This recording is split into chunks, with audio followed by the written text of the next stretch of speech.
Seigneur, vraiment merci. Vraiment merci parce que nous voulons tendre nos mains vers le ciel, Seigneur. Simplement pour te dire merci, combien haut tu es grand et à quel point ta grâce, elle est incomparable. Vraiment merci pour tout ça, Seigneur.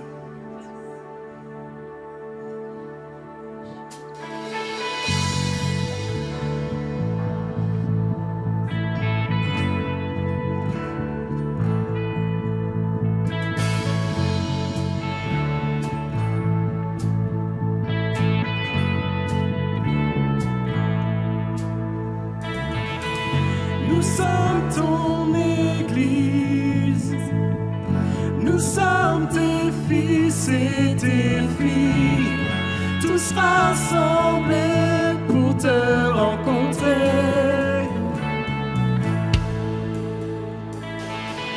Nous levons nos yeux, disposons nos cœurs à tes pieds, espérons te voir agir en ce lieu. Les mains tendues vers le ciel, nous vivons ta présence, oh Dieu. Tu es là, dans ce lieu tu remplis nos vies, par ton esprit tu agis, oh Dieu.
Tu agis, oh Dieu. Viens comme un vent violent, viens ranimer ma flamme, rends-moi brûlant pour toi, fais ta volonté, ta volonté. Viens comme un vent violent, viens ranimer ma flamme, rends-moi brûlant pour toi, fais ta volonté, ta volonté. Viens comme un vent violent, viens ranimer ma flamme, rends-moi brûlant pour toi, fais ta volonté, ta volonté. Le ciel, nous vivons ta présence, oh Dieu. Tu es là, dans ce lieu tu remplis nos vies, par ton esprit tu agis, oh Dieu. Les mains tendues vers le ciel, nous vivons ta présence, oh Dieu. Tu es là, dans ce lieu tu remplis nos vies, par ton esprit tu agis, oh Dieu. Viens comme un vent violent, viens ranimer ma flamme, rends-moi brûlant pour toi, fais ta volonté, ta volonté. Viens comme un vent violent, viens ranimer ma flamme, rends-moi brûlant pour toi, fais ta volonté, ta volonté. Fais ta volonté, Jésus. Seigneur, viens, merci d'être là, au milieu des cœur de chacun.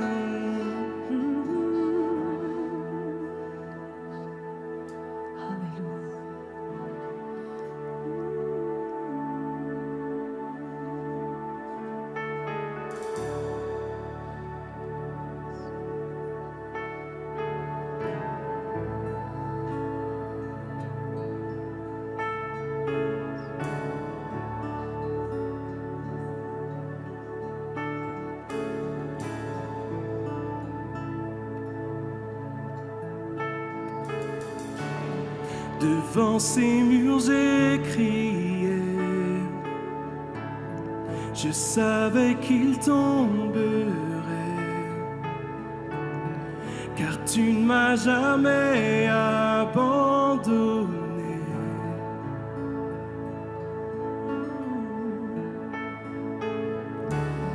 Je croyais tout voir changer, sachant le combat gagné, car tu ne m'as jamais abandonné.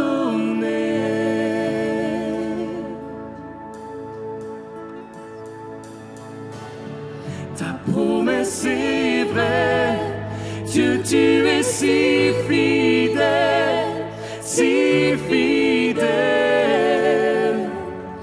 toujours dans tes mains. Oui, j'ai confiance en toi, tu ne m'abandonneras pas.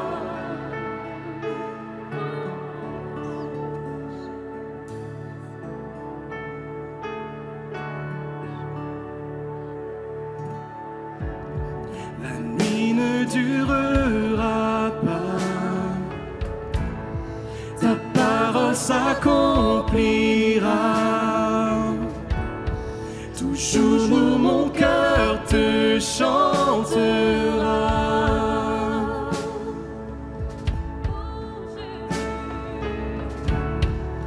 Jésus, tu resteras, ton amour me gardera. Toujours mon cœur te chantera. Ta promesse est vraie, ta promesse est vraie. Dieu, tu es si fidèle, si fidèle, toujours dans tes mains. Oui, j'ai confiance en toi, tu ne m'abandonneras pas. Ta promesse est vraie, Dieu, tu es si fidèle, si fidèle, toujours dans tes mains. Oui, j'ai confiance en toi, tu ne m'abandonneras pas.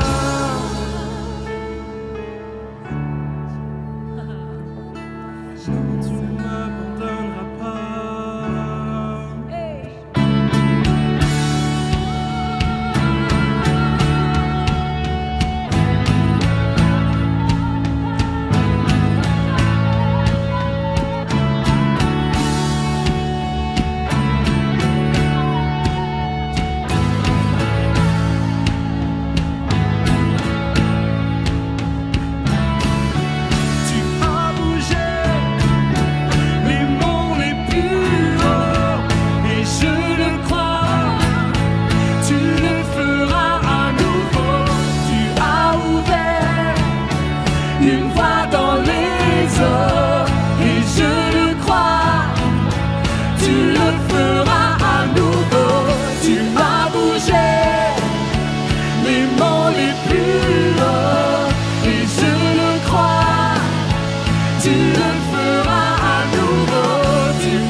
tu es si fidèle,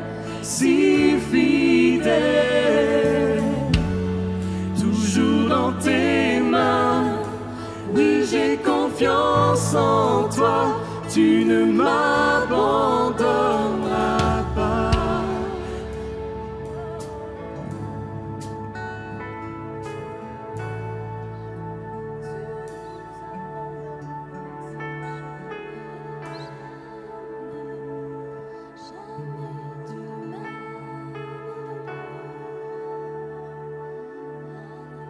Amen.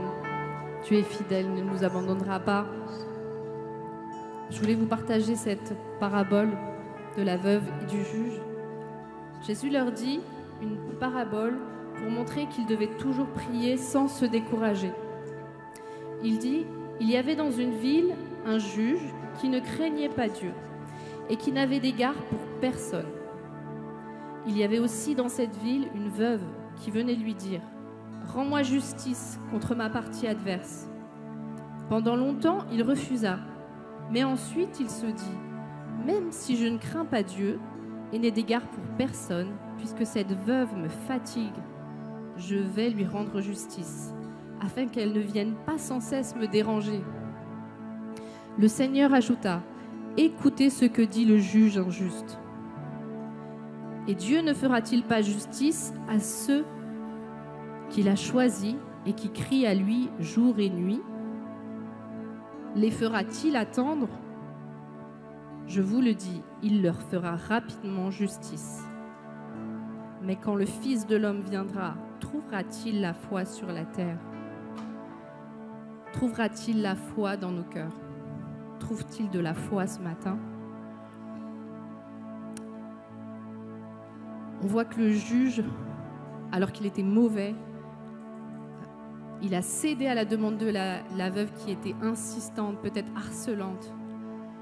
Et cette parabole nous montre qu'on a, alors que nous, on se tourne vers Dieu, qui est un bon juge, qui est un bon père pour nous, eh bien, il nous fera promptement justice. Bien sûr, il nous écoutera. Bien sûr, il nous exaucera. C'est selon sa volonté, pardon.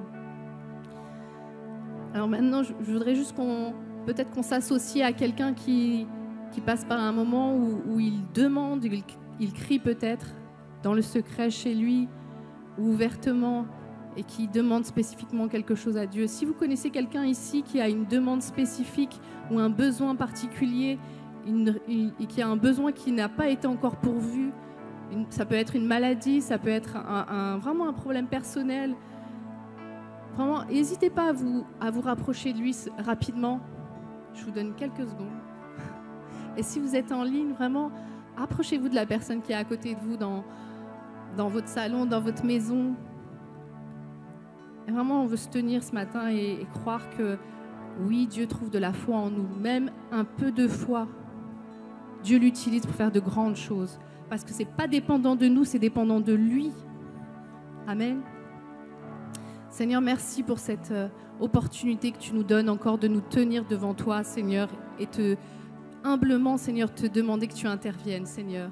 Nous te demandons dans ton amour, Seigneur, que tu interviennes, Seigneur, pour notre frère, pour notre sœur qui traverse peut-être un moment difficile, Seigneur, un moment, Seigneur, qui lui paraît sûrement peut-être insurmontable. C'est pour ça qu'on s'adresse à toi, Seigneur.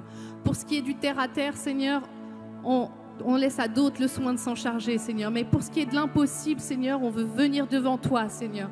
Pour ce qui est de l'impossible, Seigneur, on veut te faire confiance, Seigneur. Pour ce qui est de l'impossible, Seigneur, je veux mettre ma foi en toi, Seigneur, avec mes frères et sœurs. Je veux mettre ma foi en toi pour la guérison, Seigneur. Oui, je n'ai pas peur de te demander que tu guérisses, Seigneur, parce que je t'ai déjà vu guérir, Seigneur. Oui, je n'ai pas peur de te demander que tu libères, Seigneur, de pensées suicidaires, parce que je t'ai déjà vu le faire, Seigneur. Oui, je n'ai pas peur, Seigneur, que tu restaures, Seigneur, parce que je t'ai déjà vu restaurer des vies brisées, Seigneur, et nous en sommes les témoins, Seigneur. Et nous croyons, Seigneur, que tu vas encore le faire, Seigneur. Oui, nous croyons, Seigneur, que tu vas encore le faire aujourd'hui, demain, Seigneur, cette semaine, Seigneur. Et je veux me tenir avec mes frères et sœurs encore qui passent par des découragements, Seigneur, parce qu'ils n'ont pas encore de réponse à leurs prières, Seigneur. Oui, tu leur répondras promptement. Oui, tu leur répondras promptement, Seigneur. Merci encore. Merci, Seigneur Jésus. Amen. Amen.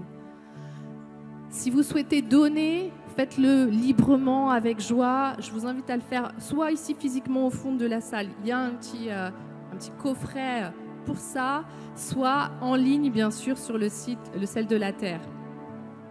Et dans quelques instants, on va avoir Didier qui va nous nous rappeler sur les faits historiques et spirituels de la résurrection.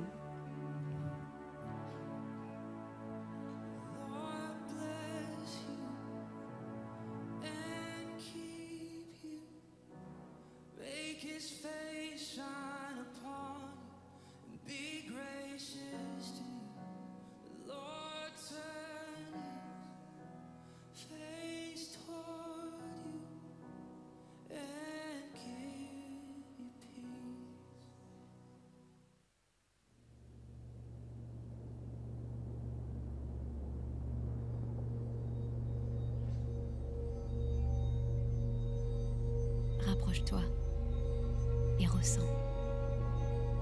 Comme dans ce va-et-vient, nous appartenons à ce refrain, à ce réveil. Le monde attendant dehors, comme un verre à portée de main. Assez proche pour l'atteindre, assez proche pour le changer. Ce sont les petites choses qui s'ajoutent aux grandes, qui font toute la différence. Et nous sommes cette différence. Sa respiration, son écho, sa peau, son ombre, sa voix criant dans le désert, son visage étincelant comme le soleil dans la nuit, brillant sur toutes ses merveilles. Nous sommes le refrain, nous rassemblant avec un but.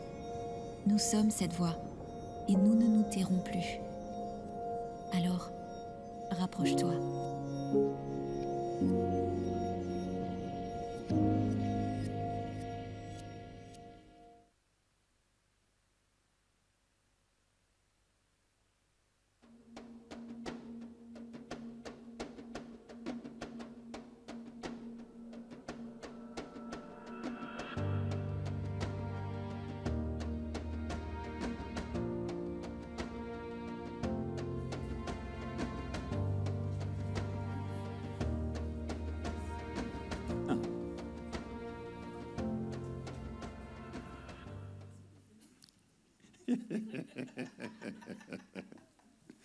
Il était aussi discret qu'il a pu. Bonjour à tous, est-ce que vous allez bien? Oh, il y en a une qui va très très bien. Alors j'aimerais commencer par souhaiter la bienvenue à ceux qui sont là pour la toute première fois. Ça soigne, hein? Je plaisante. Ok, chaleureuse bienvenue pour ceux qui sont là pour la toute première fois. Alors, ceux qui sont là pour la première fois et qu'on connaît, on peut tricher, on peut les nommer, donc Manu et Nathalie, qui sont là pour la toute première fois. Ils peuvent se lever, peut-être. Le barbu est là. Est-ce que vous allez tous bien? En tout cas, je suis très content d'être ici avec vous. Oh, il y a beaucoup d'enfants aujourd'hui, hein? C'est bien. Alors, plein de choses à vous dire. Alors, on est ici, dans ce nouveau bâtiment, on est très contents. Je vois les larges sourires, je vois des gens qui s'engagent. François nous a fait un beau parking. Alors, déjà, vous avez vu le revêtement qu'il y a sur le parking? C'est un peu mieux quand même, hein? Ouais, ça, c'est vraiment super.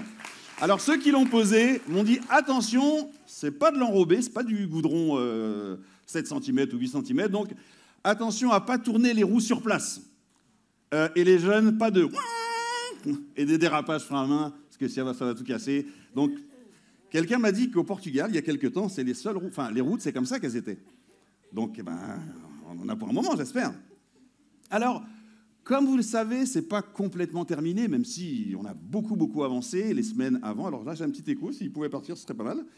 Ça part vite, hein. Mais il reste encore quelque chose à faire. Alors, vous avez vu samedi, on n'a pas envoyé de mail, on n'a sollicité personne. On va...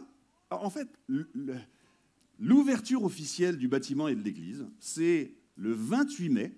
Nous avons l'inauguration avec les officiels, le maire, on espère le préfet, etc., etc. Et le premier vrai culte officiel, c'est le 29. Dimanche 29, donc on a l'ouverture au public, l'ouverture à tout le monde.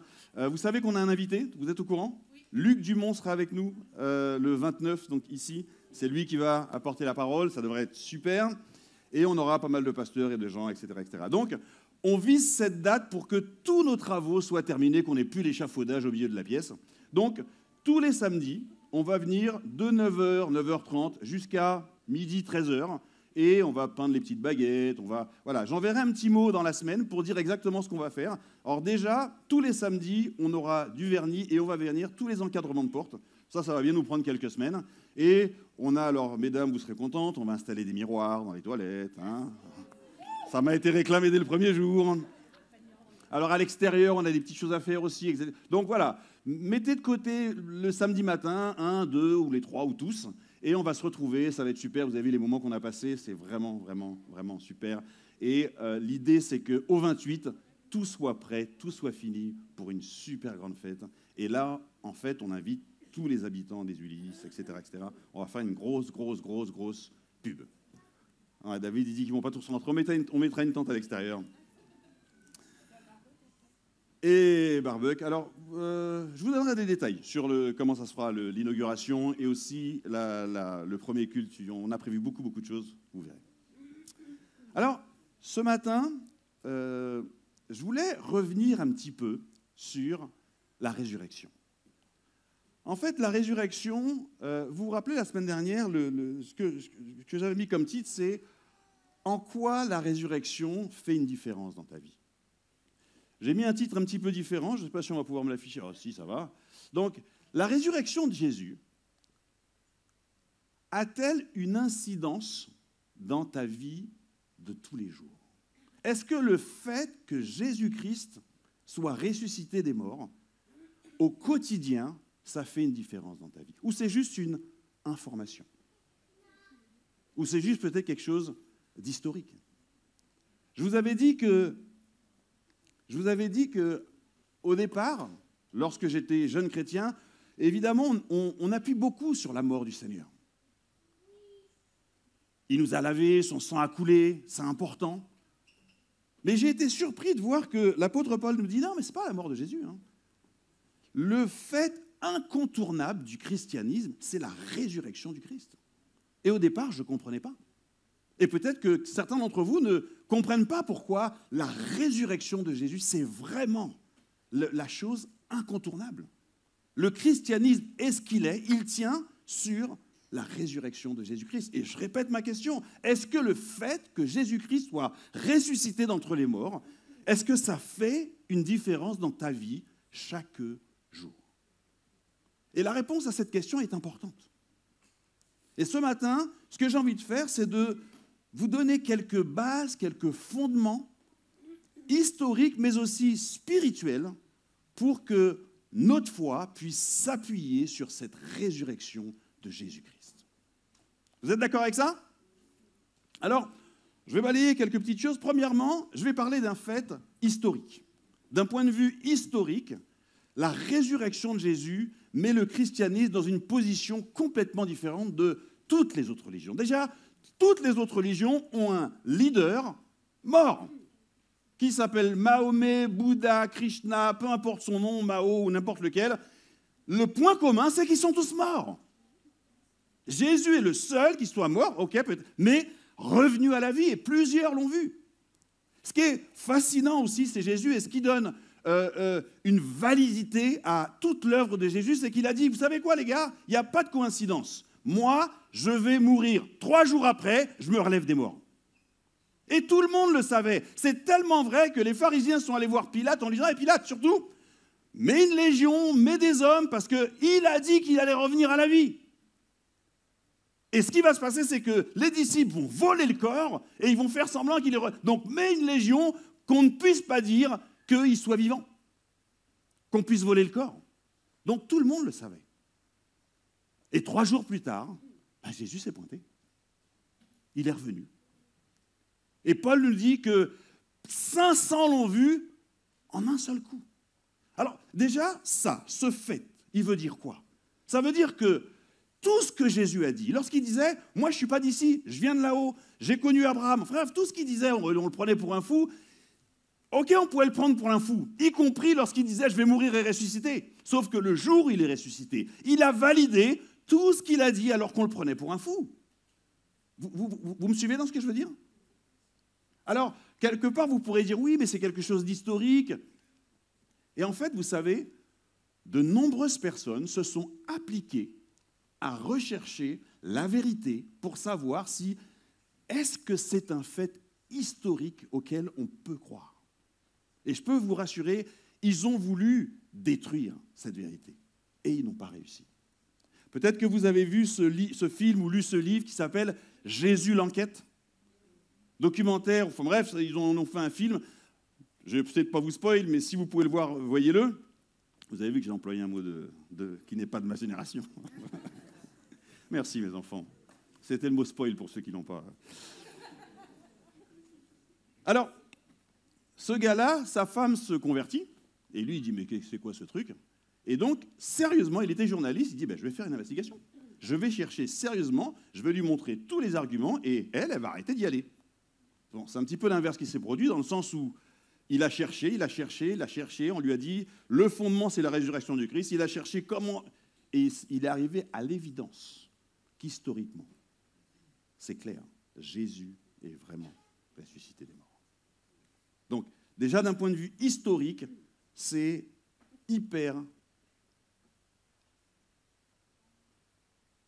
important. Au niveau historique, ce fondement-là, il est avéré. Alors, on va avancer un petit peu plus loin. Alors, avant d'arriver dans la résurrection du Christ, j'aimerais poser une question.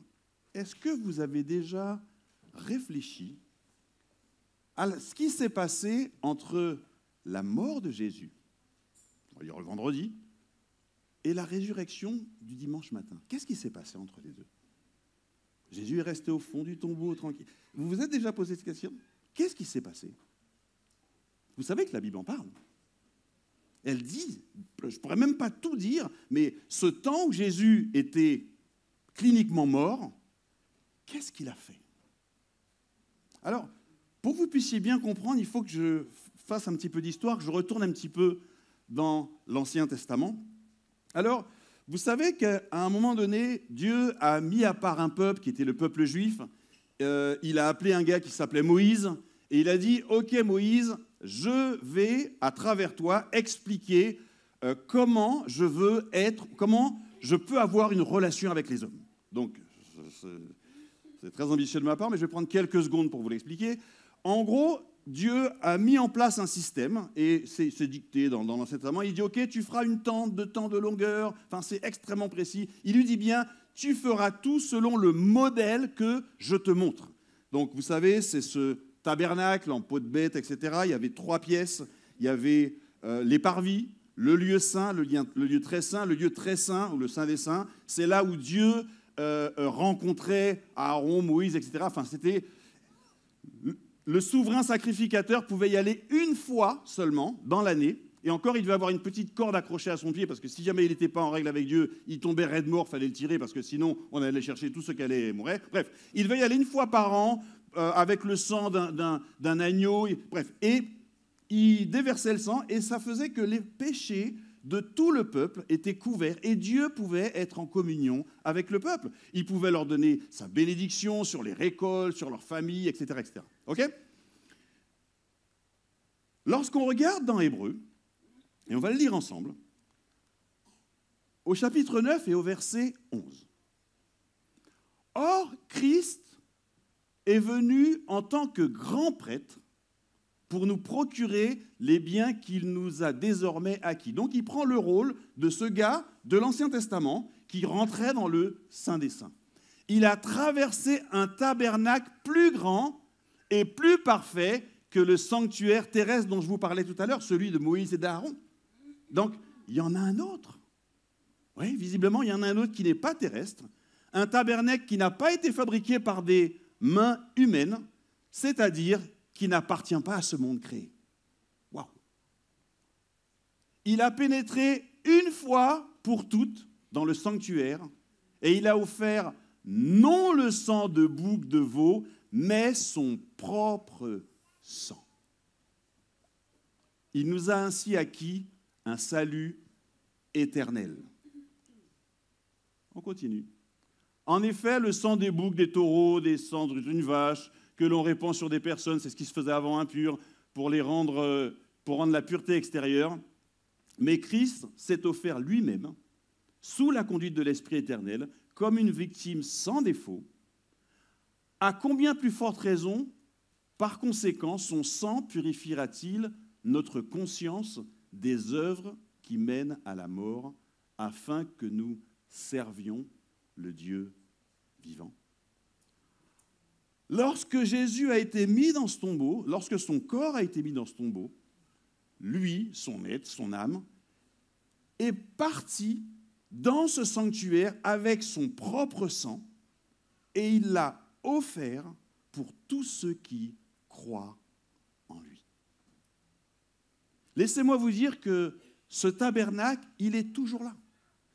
Le sang de Jésus parle toujours pour chacun d'entre nous. Ça, c'est un fait spirituel, historiquement spirituel. Ce n'est pas quelque chose qu'on a vu, qui s'est passé sur cette terre, mais c'est quelque chose qui s'est passé dans les cieux, et ça s'est véritablement passé pour vous et pour moi. Lorsqu'on dit « Jésus est mort pour moi sur la croix », en fait, on parle de ça. Oui, il est mort sur la croix, mais il a pris son sang, et il l'a emmené et il l'a offert pour que nous soyons libres de tout péché. C'est pour ça que Paul pourra dire plus tard, aucune condamnation pour ceux qui sont en Christ Jésus. Parce que Jésus a emmené son sang dans ce sanctuaire céleste. Et son sang parle pour toi et pour moi encore aujourd'hui. On va à la résurrection.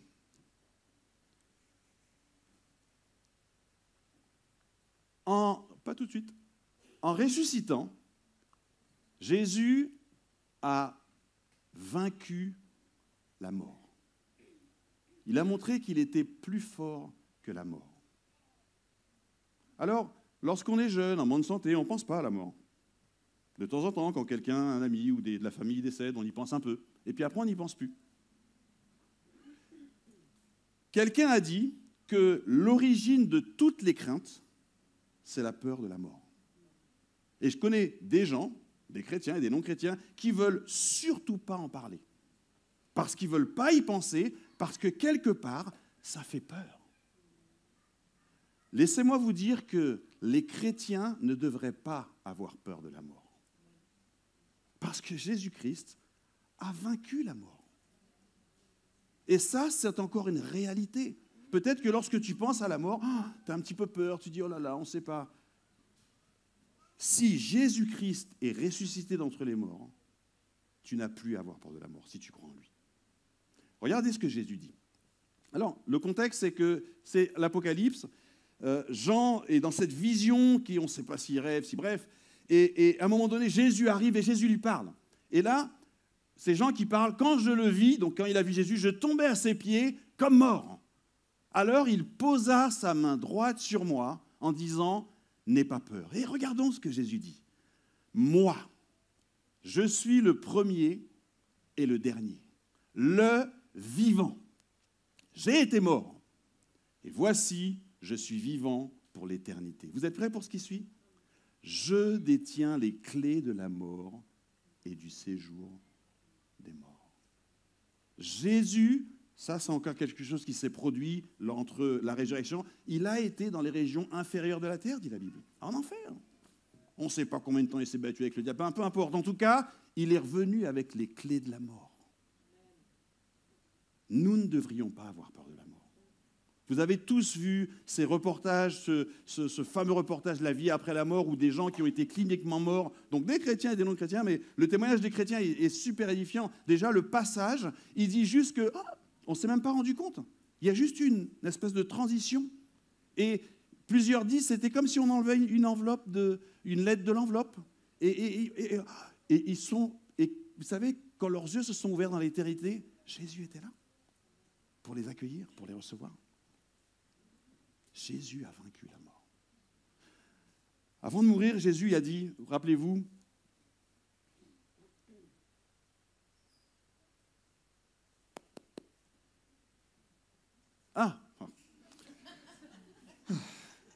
Merci de ne pas avoir... Donc Jésus parle à Marthe et Marie, vous vous souvenez, Lazare? Je suis la résurrection et la vie, lui dit Jésus. Celui qui place toute sa confiance en moi vivra, même s'il meurt. Et quiconque vit et croit en moi ne mourra jamais. C'est Jésus qui parle. Ce ne sont pas des paroles en l'air. De la Bible, j'exagère, mais on pourrait peut-être jeter toutes les autres paroles, mais celle de Jésus, celui qui vient de là-haut, qui est descendu, qui a dit « je vais mourir, je vais revenir », c'est lui qui dit ça. Et lui, il sait de quoi il parle. Si tu crois en lui, tu ne mourras jamais. Tu changeras d'état, tu passeras de terrestre à céleste, mais c'est juste un passage. N'ayons pas peur. Il y a des gens qui n'ont aucun espoir. Il y a des gens qui disent « ah, après la mort, c'est fini ». Ah, peut-être. Ce n'est pas tout à fait vrai. On a aussi des témoignages de gens qui passent dans l'autre vie, qui n'étaient pas chrétiens, et ils commencent à dire un petit peu ce qu'ils voient. Ce n'est pas tout à fait la même histoire. Mais si tu crois en Jésus-Christ, si tu crois et tu sais que Jésus a payé pour toi, si tu as reçu Jésus-Christ dans ton cœur, si tu t'appuies sur lui pour ton salut, alors, lorsque tes yeux se fermeront sur cette terre, de l'autre côté, il y aura Jésus. On pourrait prendre plein d'autres passages. Je m'en vais vous préparer une place. Jésus est en train de vous préparer une place. Et lorsque vous serez prêt à y aller, la place sera prête. Ça, c'est sûr. C'est sûr. Parce que Jésus a vaincu la mort. Amen. Alors, le fait que Jésus soit ressuscité, contrairement aux autres leaders, j'allais dire religieux, ça c'est à cause des élections, que le Seigneur bénisse la France, les électeurs, et vous avez prié pour ça ce matin, j'imagine. Le fait que le leader, que Jésus, celui que nous sauvons, soit ressuscité et qu'il est remonté auprès du Père, est-ce que vous êtes posé la question, mais qu'est-ce qu'il fait? Qu'est-ce qu'il fait là-haut du coup? Alors, il fait certainement plein de choses, mais en tout cas, dans la Bible, on trouve que Jésus intercède pour nous. Jésus prie pour toi. Jean nous dit également, si vous péchez, mes petits-enfants, n'ayez crainte. Nous avons un avocat là-haut qui plaide notre cause. C'est Jésus. Donc lorsque tu fais une grosse gaffe, quand tu tombes dans quelque chose dans lequel tu ne voulais pas aller, tu te repens, Jésus, c'est celui qui va aller auprès du Père en dire « Ah, tu sais, Élisabeth, non, mais il va te défendre. » Et devant Jésus, le Père dit toujours « Ok, c'est vrai, c'est bon. » Ça fait une vraie différence. Quand Jésus nous dit « Quand 2 ou 3 sont réunis, je suis là. » Le fait qu'il soit ressuscité et qu'il soit vivant, on peut affirmer qu'il est là. Quelques-uns ont ce don, le voient. Plusieurs, vous avez lu tous ces livres. Il y a des gens qui l'ont vu. Peut-être même que quelques-uns d'entre vous, vous l'avez vu. En tout cas, il ne vient pas là pour être vu avec des yeux, mais en tout cas, Jésus est toujours là. Et il veut toujours manifester sa présence. Et il veut toujours faire des choses extraordinaires. Je vais arriver à mon dernier point. Par excellence, la différence qui est faite par ce Jésus qui est ressuscité d'entre les morts, c'est qu'il va pouvoir faire ce que lui-même a dit qu'il voulait faire. Là, je regarde l'écran qui change. Vous connaissez très bien ce passage. Jésus parle avec Pierre et les disciples, « Qui dites-vous que je suis? Tu es le Christ, etc. » Et Jésus lui dit, « Eh bien, moi, je déclare que tu es Pierre et que sur cette pierre, je construirai mon Église. Et la mort elle-même ne pourra rien contre elle. » Encore une fois, Jésus a promis de construire son Église. Je vous ai raconté toutes les péripéties, mais surtout comment, à chaque étape, pour la construction physique de ce bâtiment, ce n'est pas ce dont Jésus parle. Il a été là et il a œuvré. Et quelque part, ce que je ressentais, ce qu'il me disait, c'est que c'est mon Église avec un grand E, que je veux construire dans cet endroit. C'est lui qui le fera. Il le fera. Et c'est ce qu'ont découvert les disciples. Dans le passage qu'on a eu la semaine dernière, vous vous souvenez, ils ont déjeuné, ouais, mais vous n'avez pas cru que j'étais ressuscité. La suite du passage, c'est ça. Après avoir ainsi parlé, le Seigneur Jésus fut enlevé au ciel et s'assit à la droite de Dieu. Quant à eux, ils allèrent proclamer la parole de Dieu en tout lieu. Attends! Et le Seigneur, attends! Vous savez ce qui suit? Qui sait ce qui suit comme dans le passage? Était avec eux. Ok, toi? Comment tu dis? Ajouter à chaque jour. Quelqu'un d'autre? C'est presque ça. Tu peux. Le Seigneur travaillait avec eux en confirmant leur prédication par des signes miraculeux qui l'accompagnaient. Jésus est ressuscité des morts, il n'est pas resté dans le tombeau, il n'est pas resté mort. Il peut édifier son Église et il peut travailler avec ceux qui prêchent l'Évangile. Vous vous souvenez, en cette nouvelle année, la parole qui avait été reçue, c'est que Jésus allait manifester sa présence avec des signes miraculeux. Je crois de tout mon cœur, et j'en suis encore plus convaincu maintenant, du fait de tout ce que j'ai vu le Seigneur faire pour la construction de ce bâtiment. Je sais qu'il est derrière, et son but, ce n'était pas de construire un bâtiment. Son but, c'est de répandre l'Évangile dans cette région. Et il va le faire. Il va le faire avec nous tous. Jésus est là, au milieu de nous, ce matin. Ce matin, on va s'en souvenir en prenant la Sainte Seine ensemble. Évidemment, le Covid commence à s'éloigner, donc on reprend notre Sainte Seine. Je vais vous inviter à vous lever. Et j'aimerais qu'on prenne le temps de méditer sur certaines paroles de Jésus. Déjà, pour la Sainte Seine, il a dit « Faites ceci en mémoire de moi ». On va se souvenir de lui, qu'il est mort, qu'il a été offrir son sang dans ce lieu, qu'il est ressuscité et qu'on peut déclarer qu'il est avec nous ce matin. Vous m'avez entendu dire des centaines de fois, Jésus est là et il frappe à la porte de ton cœur. C'est parce qu'il est vivant et qu'il est ressuscité qu'on peut dire ça. Parce que lui-même l'a dit, je suis devant et je frappe. Si quelqu'un entend ma voix et ouvre la porte, j'entrerai chez lui.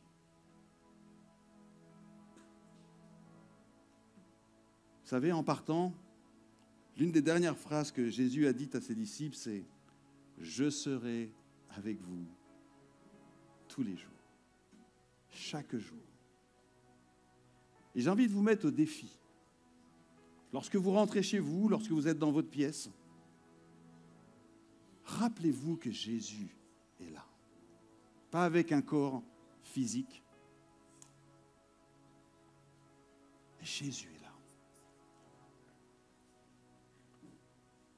Alors, je vais demander à Christelle de me donner un petit... En fait, vous avez le pain et le vin là-dedans. J'ai cru comprendre que la semaine dernière, il y en a qui demandaient « Mais où est le pain ?» La toute petite languette, la première, c'est le pain. Et ensuite, si on ouvre un peu plus, c'est le vin. Enfin, du jus de raisin. Donc c'est un pain qui va vous rappeler peut-être quelque chose. Tous nos musiciens peuvent revenir.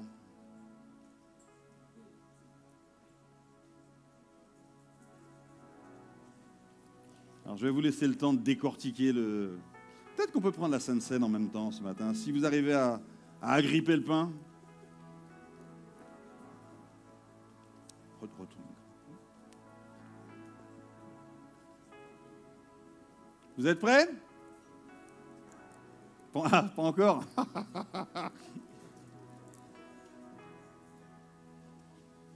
Bon, le temps que vous soyez prêts, je vais prier. Seigneur, merci pour la réalité de ton sacrifice sur la croix.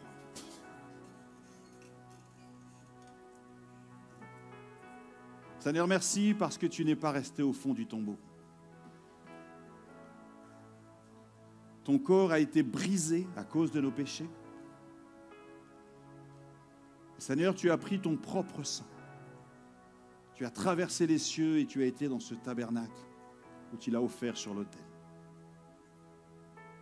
Merci parce que ton sang parle pour nous encore aujourd'hui.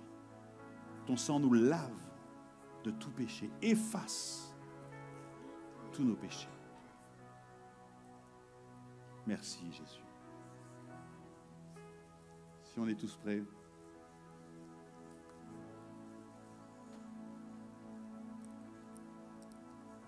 Merci Jésus. Seigneur, que ta résurrection devienne une réalité de plus en plus forte pour chacun de nous. Donne-nous d'être conscients de ta présence chaque jour, Seigneur.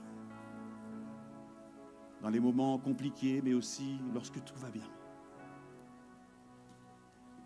Amen.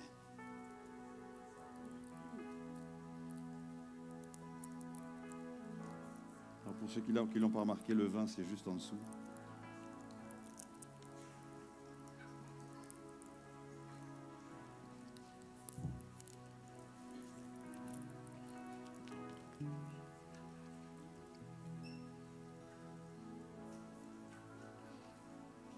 Est-ce que vous êtes prêts à déclarer que votre Rédempteur vit,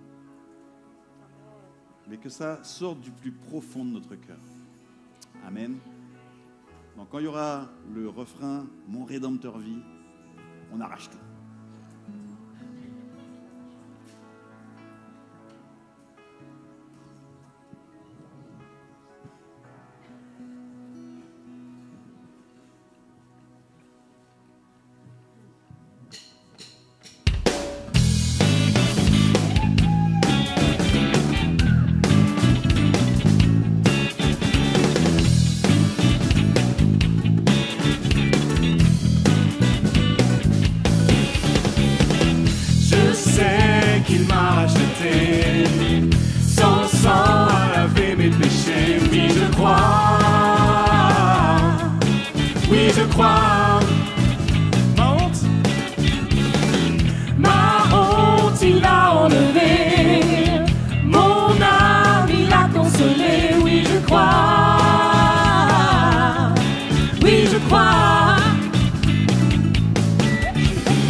Mon Rédempteur vit.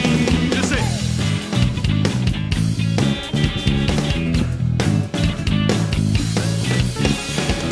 Je sais qu'il m'a racheté, son sang a lavé mes péchés. Oui, je crois.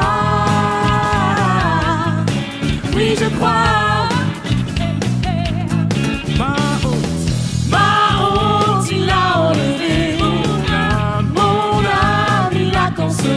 Oui, je crois. Oui, je crois. J'élève une bannière. Oh, Jésus a vaincu la mort. Mon Rédempteur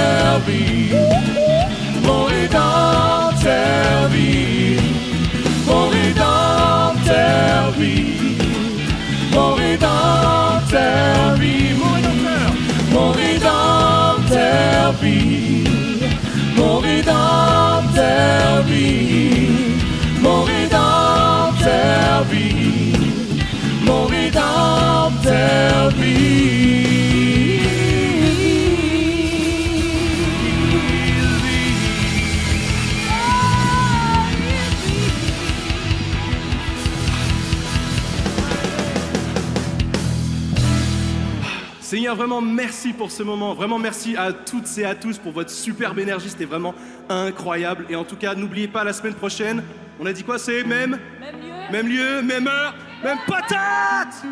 Et n'oubliez pas de ramener quelqu'un d'invité avec vous.